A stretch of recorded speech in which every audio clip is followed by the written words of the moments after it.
We attached as preamble to our constitution the Pancasila. Halo guys, masih ingat dengan slogan ini?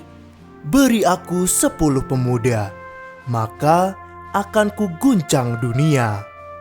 Pasti kalian sudah tahu dong, siapa orang yang mempopulerkan kutipan tersebut? Yap, benar sekali. Ia adalah Insinyur Soekarno, Presiden pertama Republik Indonesia.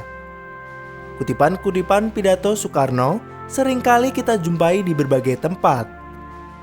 Atas kemahirannya dalam berpidato, Soekarno sampai mendapat julukan sebagai singa podium. Pidatonya yang tegas dan lantang serta sosoknya yang karismatik banyak membuat orang penasaran. Dari mana ya Soekarno bisa sepandai itu dalam menyampaikan pidato? Kami akan merangkumnya untuk kamu. Sebelum melanjutkan videonya, jangan lupa untuk klik tombol subscribe dan nyalakan loncengnya terlebih dahulu ya guys, agar channel ini bisa selalu upload video untuk hiburan dan menambah pengetahuan kamu. Seperti yang telah diketahui banyak orang, pidato-pidato Soekarno baik yang disampaikan secara langsung maupun lewat radio selalu berhasil membuat rakyat berduyun-duyun datang untuk mendengarkan dan melihat langsung pidato dari orang nomor satu yang sangat dicintai rakyatnya ini. Tak peduli panas, terik, maupun hujan badai, tak membuat semangat mereka untuk mendengarkan pidato Soekarno luntur. Banyak kisah menarik yang berhubungan dengan pidato Soekarno. Konon, orang rela meninggalkan pekerjaannya demi mendengarkan dan melihat sang proklamator itu berpidato di atas podium. Pernah terjadi di sebuah desa terpencil di Jawa Tengah, sebuah pesta pernikahan tertunda gara-gara para tamu lebih tertarik untuk mendengarkan pidato Soekarno yang berapi-api tersebut. Kepiawaian Soekarno dalam berkomunikasi, baik secara tertulis ataupun lisan, terilhami dari pesan sang mentor Hos Cokroaminoto. Jika kalian ingin menjadi pemimpin besar, menulislah seperti wartawan dan bicaralah seperti orator.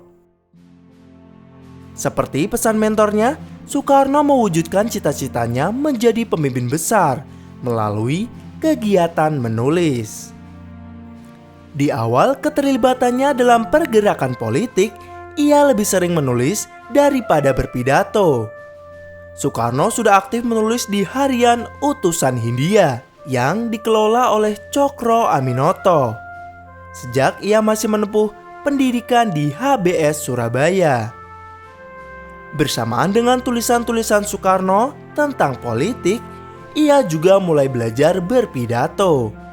Saat di HBS, hampir setiap malam Soekarno latihan berpidato. Hal itu menjadikannya bahan tertawaan kawan-kawannya yang terbangun akibat tingkahnya tersebut. Pidato pertamanya yang cukup terkenal adalah pidato pembelaan saat ia disidang di Bandung 18 Agustus 1930. Setelah sebelumnya ia ditahan selama kurang lebih 8 bulan di penjara Benceu. Pidato yang cukup melambungkan namanya ini juga dikenal dengan nama Indonesia Menggugat. Seperti yang kita ketahui, Soekarno memiliki kemampuan luar biasa dalam berkomunikasi. Hal itu tidak hanya dikarenakan kemahirannya dalam berbicara saja, tetapi juga didukung pula dengan kemampuannya menguasai banyak bahasa asing. Dua di antaranya yang dikuasai terlebih dahulu adalah bahasa Melayu dan Belanda. Kedua bahasa itu wajib dikuasai oleh Soekarno karena keduanya adalah bahasa pengantar di sekolah tempat ia menempuh pendidikan. Selain itu, ketika Soekarno menempuh pendidikan di HBS Surabaya, Soekarno juga belajar bahasa Jerman, Inggris, Prancis, Arab, dan Jepang. Tak hanya bahasa asing yang ia kuasai, Soekarno juga mempelajari bahasa-bahasa daerah.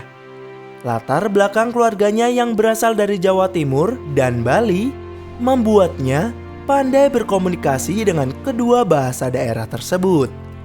Ditambah lagi, pengalamannya menempuh pendidikan di TH Bandung dan pernikahannya dengan Inggit yang berdarah Sunda membuatnya cakap berbicara bahasa Sunda. Dalam berpidato, Soekarno tidak hanya mengandalkan karismanya saja, tetapi pidato-pidato yang ia bawakan selalu memiliki isi yang brilian.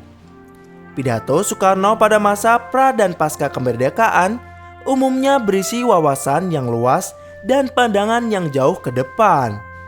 Hal ini terlihat dari ide-ide yang disampaikan beserta referensi yang ia baca sebelumnya. Salah satu pidato Soekarno yang fenomenal adalah pidatonya di sidang pertama BPU PKI, di mana ia mengusulkan Pancasila sebagai ideologi negara Indonesia. Dalam pidato tersebut, Soekarno menyebut buku San Min Cui atau Three People Principle karya Dr. Sun Yat-sen yang ia baca ketika masih berstatus pelajar di HBS Surabaya. Pidatonya ini mendapat sambutan yang sangat meriah dari peserta sidang BPU PKI. Soekarno juga memiliki resep agar pidatonya yang berisi dapat dicerna dengan baik oleh pendengarnya. Soekarno selalu menggunakan bahasa yang dimengerti oleh pendengarnya. Singkatnya, bahasa yang Soekarno gunakan selalu menyesuaikan siapa yang sedang ia ajak bicara. Jika Soekarno berpidato di hadapan parlemen, kabinet, dan forum resmi, ia akan menggunakan kata-kata formal yang penuh intelektualitas.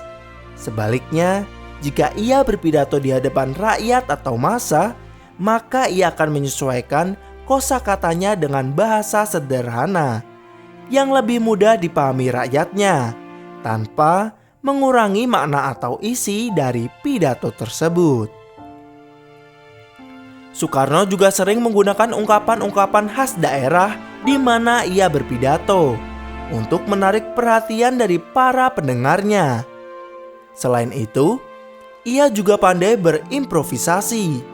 Kekayaan wawasan pengetahuan yang ia miliki senantiasa ia kembangkan. Hal inilah yang membedakan Soekarno dari para pemimpin nasional lainnya saat itu, yang pada umumnya lebih menguasai sejarah asing serta pola pikirnya yang cenderung mengikuti textbook. Ketika berpidato, Soekarno bisa membacakan sekitar 60-90 halaman naskah pidato yang ia bawakan di atas podium. Setiap lembarnya memakan waktu sekitar 2 menit.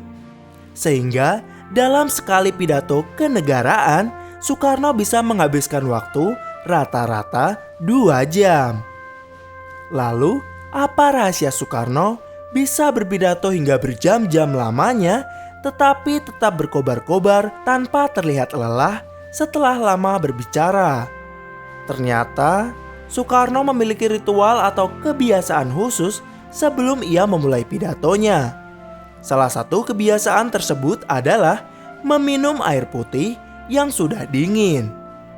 Bukan air es atau air yang dimasukkan ke lemari es, tetapi air putih yang menjadi dingin tanpa menggunakan es. Air putih ini biasanya harus dimasak terlebih dahulu, bukan diambil langsung dari air sumur atau ledeng. Memasuki awal 1960-an, kondisi kesehatan Presiden Soekarno mulai menurun. Hal ini tentunya berpengaruh pada kemampuannya untuk menulis konsep pemikiran yang akan dipidatokan di depan halayak umum. Dalam hal ini, ia dibantu oleh tim penulis khusus yang membantunya membuat naskah pidatonya. Julius Power dalam buku G30S Fakta atau Rekayasa menyebutkan setidaknya ada 2 tim penulis bayangan di sekitar Presiden Soekarno yang secara ketat bersaing. Tim pertama adalah timnya Subandrio yang tak lain adalah Menteri Luar Negeri sekaligus pimpinan Badan Pusat Intelijen.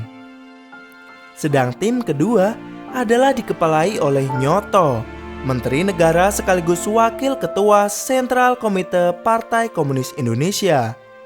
Dan uniknya, baik dari tim Subandrio maupun tim Nyoto sama-sama memiliki tim penerjemah yang bukan berdarah Indonesia. Jika di tim Subandrio ada Molly Warner yang berasal dari Australia, dan di tim Nyoto ada Carmel Brickman dari Inggris. Kedua perempuan hebat ini tak sekedar penerjemah naskah pidato-pidato Soekarno, tetapi mereka berdua memiliki peran yang sangat strategis dalam menuangkan konsep-konsep terkait kebijakan politik luar negeri yang dianut Soekarno. Dunia internasional pasti tidak akan melupakan pidato fenomenal dari Soekarno di depan Majelis Umum PBB pada 1960. Konon, Molly memiliki peran yang sangat signifikan dalam penyusunan naskah pidato berjudul The Build the World Anew itu. Sebelum turun dari jabatannya sebagai presiden, setelah kudeta terhadapnya yang dilakukan oleh Soeharto pada tanggal 17 Agustus 1966 adalah pidato kenegaraan terakhir dari Sang Singapodium.